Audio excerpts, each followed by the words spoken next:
মাহফিলের সম্মানিত সাহেবে সাদর, সম্মানিত শ্রদ্ধেয় সভাপতি মহোদয়, পাশেক আলী ইসলামিয়া কামিল মাদ্রাসার সুযোগ্য প্রভাষক, অত্র মসজিদের সুযোগ্য খতিব, পরম শ্রদ্ধাভাজন শ্রদ্ধেয় জনাব মাওলানা আনসারুল্লাহ সাহেব, প্রধান অতিথি হিসেবে উপস্থিত থাকার কথা ছিল গণমানুষের জননন্দিত মস্তম জননেতা, লোহাগাড়া সাতকানির মাটি এবং মানুষের পরীক্ষিত বন্ধু, পরম শ্রদ্ধাভাজন শ্রদ্ধেয় জনাব আলহাজ শাহজাহান চৌধুরী, মাননীয় সংসদ সদস্য চট্টগ্রাম 15। উপস্থিত ছিলেন বড়হাতি ইসলামী আন্দোলনের ঐতিহ্য সিফাসারা, পরম শ্রদ্ধাভাজন শ্রদ্ধেয় বড় ভাই জনাব মাওলানা জসিম উদ্দিন। উপস্থিত রয়েছেন পরম শ্রদ্ধাভাজন শ্রদ্ধেয় হুজুর জনাব মাওলানা জালালউদ্দিন সাহেব।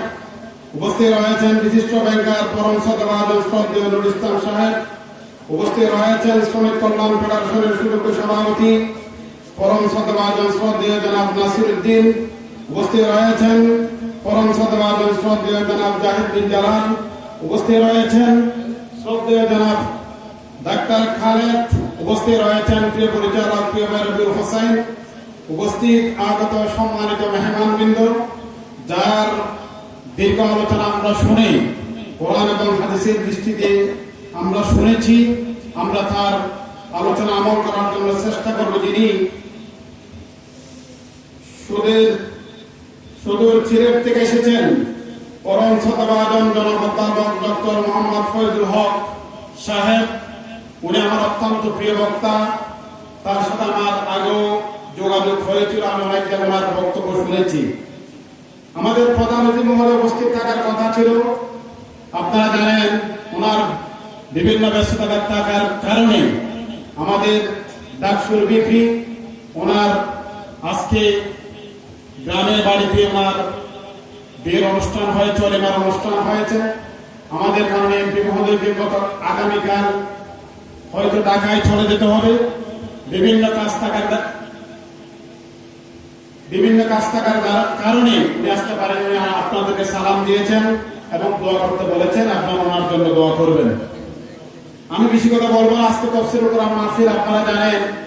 আমি সর্বপ্রথম আল্লাহর শাহী দরবারে লক্ষ কোটি শুকরিয়া আদায় করছি যে মহান রব্বুল ইজ্জত ওয়াল জালাল অত্যন্ত রহমতের বৃষ্টির মধ্য দিয়ে, মৃদু মৃদু বাতাস দিয়ে যে আল্লাহ সুবহানাহু ওয়া তাআলা আমাদেরকে ঈদুল আযহার উদযাপন করার, কুরবানি করার সুযোগ করে দিয়ে তৃতীয় দিনে বিশাল তাফসীরুল কোরআন মাহফিল উপস্থিত হওয়ার সুযোগ করে দিয়েছেন।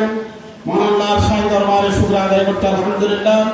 রব্বানা লাকাল হামদ কামা ইয়ানবাগি লিজালালি ওয়াজহিকা ওয়া আযীমি সুলতানিক। আর সাথে সাথে বিশ্ব মানবতার মুক্তির কাণ্ডারী রবের বিশ্বনবী হযরত মুস্তাফা সাল্লাল্লাহু আলাইহি ওয়াসাল্লামের দরুদ এবং সালাম প্রেরণ করছি, যিনি ছিলেন সমস্ত মানবতার ইরশাদ করে দিয়ে আল্লাহর জন্য আল্লাহ তিনি প্রতিষ্ঠা করেছিলেন। আমার বক্তব্যের প্রারম্ভে স্মরণ করছি সেই মহান ব্যক্তি যিনি 50টি বছরের উপর কোরআনের তাফসীর করে আল্লামা আব্দুল সাইদি মদরুমান নিজামী আলাইহিস সালাম মুজাহিদ কাদের মোল্লা সহ পরম